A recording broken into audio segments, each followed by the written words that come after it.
राजस्थान में अजमेर का Sophia girls school देश में लड़कियों के सबसे नामी स्कूलों में एक। सोफिया गर्ल्स स्कूल में बड़े बड़े रसूखदार लोगों की बेटियां पढ़ने आती थीं। राजस्थान के कई आईएएस और आईपीएस अधिकारियों की बेटियां भी यहीं पर पढ़ती थीं। शहर में रहने वाले एक लड़के ने स्कूल की 9वीं क्लास की एक छात्रा से दोस्ती कर ली। छुट्टी के बाद वो छात्रा लड़के के साथ घूमने फिरने जाने लगी। लड़के ने छात्रा की अश्लील फोटो खींच ली। इसके बाद जो कुछ हुआ वो देश में अपराध के इतिहास में एक काले अध्याय की तरह दर्ज है, लेकिन आज भी भारत में इसके बारे में बहुत कम लोगों को पता है। ये घटना है वर्ष 1992 की और इसे अजमेर सेक्स स्कैंडल के नाम से जाना जाता है। सोफिया कॉलेज की 9वीं क्लास की छात्रा से दोस्ती करने वाले युवक का नाम था फारूक चिश्ती। उसका परिवार अजमेर के ख्वाजा मोइनुद्दीन चिश्ती की दरगाह पर खादिम का काम करता था। फारूक चिश्ती अजमेर युवा कांग्रेस का अध्यक्ष भी था। छात्रा को प्रेम जाल में फंसाने के बाद फारूक चिश्ती ने उसकी अश्लील तस्वीरें ले ली और फिर ब्लैकमेल करना शुरू कर दिया। पहले छात्रा का यौन शोषण होता रहा, फिर उससे कॉलेज की दूसरी सहेलियों को लाने को कहा गया। एक के बाद एक लड़कियां इस जाल में फंसती गईं और इज्जत बचाने के लिए वो अपने साथ दूसरी लड़कियों को भी लाती गईं। कुछ से तो उनकी भाभी और बहनों को लाने को भी कहा गया था। पहले एक लड़की, फिर दूसरी और फिर तीसरी।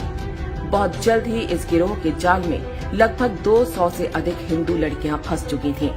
अब पुष्ट दावों के अनुसार लगभग 250 लड़कियां गिरोह के जाल में फंस चुकी थीं। ये लड़कियां किसी गरीब या मध्यम वर्गीय परिवारों की नहीं, बल्कि अजमेर के सबसे रईस परिवारों की थीं। यह सब कुछ होता रहा और किसी लड़की के घर वालों को भनक तक नहीं लगी।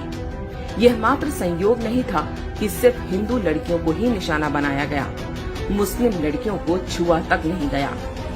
जिन लड़कियों से बलात्कार हुआ उनमें से अधिकांश 10वीं और 12वीं क्लास में पढ़ती थीं।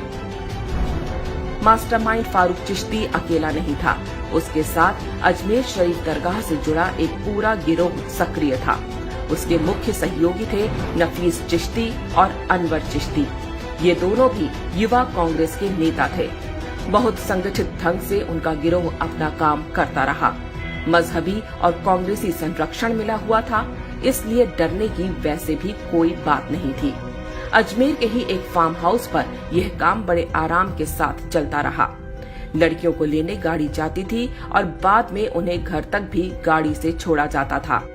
बलात्कार के समय उनकी फोटो खींच ली जाती थी ताकि वो किसी के आगे मुंह खोलने की हिम्मत ना करें। उस जमाने में आज की तरह डिजिटल कैमरे नहीं होते थे। तब कैमरे की रील धुलने जिस स्टूडियो में गई वह भी एक मजहबी व्यक्ति का था। स्टूडियो वाला भी एक्स्ट्रा कॉपी निकालकर अलग से लड़कियों का यौन शोषण किया करता था। ये ब्लैकमेलर्स स्वयं तो बलात्कार करते ही अपने दोस्त यारों को भी उपकृत करते। जिन लड़कियों के साथ बलात्कार और ब्लैकमेलिंग हुई उनमें से कुछ ने आत्महत्या करनी शुरू कर दी। एक ही स्कूल की छात्राओं का इस तरह आत्महत्या करना ही मामले की पोल खुलने का कारण बना। शुरू में पुलिस ने 8 आरोपियों को गिरफ्तार किया। समाज में बदनामी के डर से अधिकांश लड़कियों के परिवारों ने पुलिस में शिकायत दर्ज कराने से भी मना कर दिया। जो 12 लड़कियां हिम्मत करके पुलिस के पास गईं, उनमें से भी 10 बाद में पीछे हट गईं, क्योंकि आरोपी उन्हें धमकियां दिलवा रहे थे। बाकी बची 2 लड़कियों ने ही केस को आगे बढ़ाया। उन्होंने अकेले 16 आरोपियों की पहचान की। यह वो दौर था जब बलात्कार जैसे अपराधों में कड़ी सजा नहीं होती थी। घटना के 6 वर्ष बाद जिला न्यायालय ने 8 आरोपियों को उम्र कैद की सजा सुनाई, लेकिन मुख्य आरोपी फारूक चिश्ती ने खुद को मानसिक रोगी घोषित करवा लिया, जिससे उसके मुकदमे की सुनवाई लटक गई। जिन आरोपियों को उम्र कैद हुई थी उनकी भी सजा को 10 साल की जेल में बदल दिया गया। एक फरार आरोपी सलीम नफीस 19 वर्ष बाद साल 2012 में पकड़ा गया। बाद में वह भी जमानत पर छूट गया। जब इस बलात्कार कांड का भंडाफोड़ हुआ तो राजस्थान में कांग्रेस का पूरा सिस्टम आरोपियों को बचाने में जुट गया। जो भी सामने आता उसे डरा धमका कर चुप करा दिया जाता।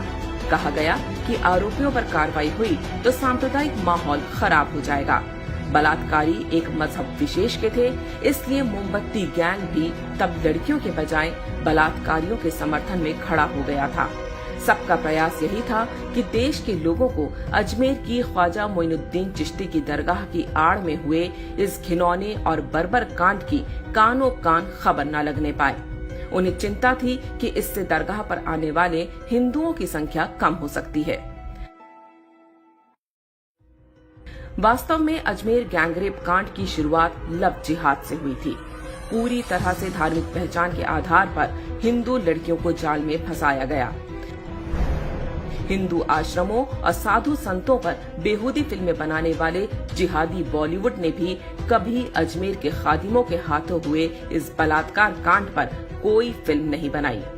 अजमेर में मत्था टेकने के लिए जाने वाले हिंदू ना तो दरगाह के इतिहास के बारे में जानते हैं और ना यहाँ के खादिमों के हाथों हुए देश के सबसे बड़े बलात्कार कांड के बारे में।